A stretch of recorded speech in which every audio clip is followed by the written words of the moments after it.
তো welcome back guys, আমি এখন আপনাদের শেখাবো পিক্স ল্যাব থেকে। আপনি আগে আপনার চ্যানেলের নামটা সেট করুন। তো আমি চলে যাচ্ছি পিক্স ল্যাবে।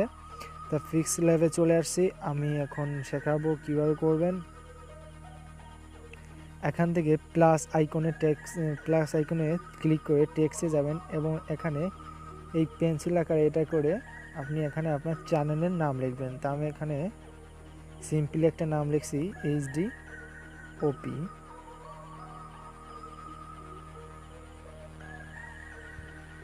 এখানে ওকে করে দেবেন। ওকে করার পর দিয়ে এটা আপনি একটা সাইজ করবেন। তো এখানে এতে চলে যাবেন। এতে চলে যাওয়ার পর নিচে চলে এসে সাইজ নামে একটা অপশন পাবেন। এখানে আপনার সাইজ মতন দিয়ে দেবেন। টিক চিহ্নে ক্লিক করার পর আপনি এখানে চলে যাবেন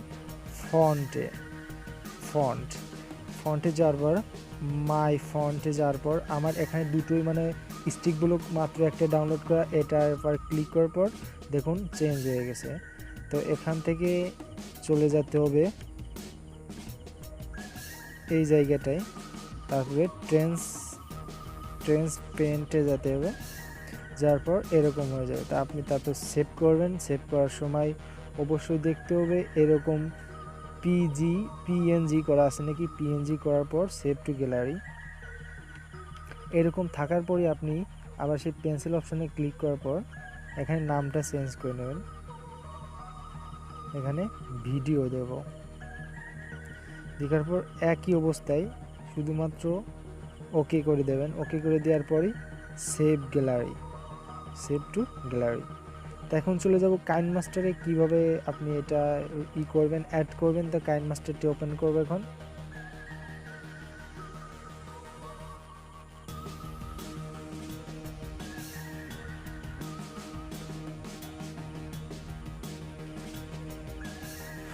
কাইনমাস্টার প্লাস আইকনে যে নতুন প্রজেক্টে যাব। নতুন প্রজেক্টে যাওয়ার পর এখানে মিডিয়া অপশনে যাব এবং যে দুটো ডাউনলোড লিঙ্ক আমি আমার ভিডিও ডিসক্রিপশনে প্রোভাইড করে রাখছি, আপনারা ওখান থেকে সব ডাউনলোড করবেন। তো ডাউনলোডে যাওয়ার পর এখান থেকে আপনার এই ইমেজটা সিলেক্ট করতে হবে এবং এটাকে ডাউন করতে হবে। এটা দেখেন ছোট থেকে বড় সেট। এটা ইমেজটাকে ক্লিক করে বড়তে যাবেন। বড়তে যাওয়ার পর সমান পারে করে এরকম করে দেবেন। দেখুন এটা এখান থেকে আপনি চলে যাবেন লেয়ারে মিডিয়া অপশনে যাওয়ার পর আবার সে ডাউনলোড করতে আপনি এটা সেট করবেন। এটা আপনার সেট করবেন। তারপর এটা ইন্ডিকেশন করতে হবে। আমি এটা হলো স্লাইড ড্রাইভ দিচ্ছি। স্লাইড ড্রাইভ হচ্ছে স্লাইড ড্রাইভ হওয়ার পর এটা আপনি চলে যাবেন লেয়ারে যাতে আপনি দুটো বানাবেন।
বন্ধুরা এইভাবেই আপনি Tawhid অ্যাপ্লিকেশন যেটা বানাতে পারবেন। তো সেফটি গ্যালারি করবেন। ভিডিওটা ভালো লাগে থাকলে লাইক করতে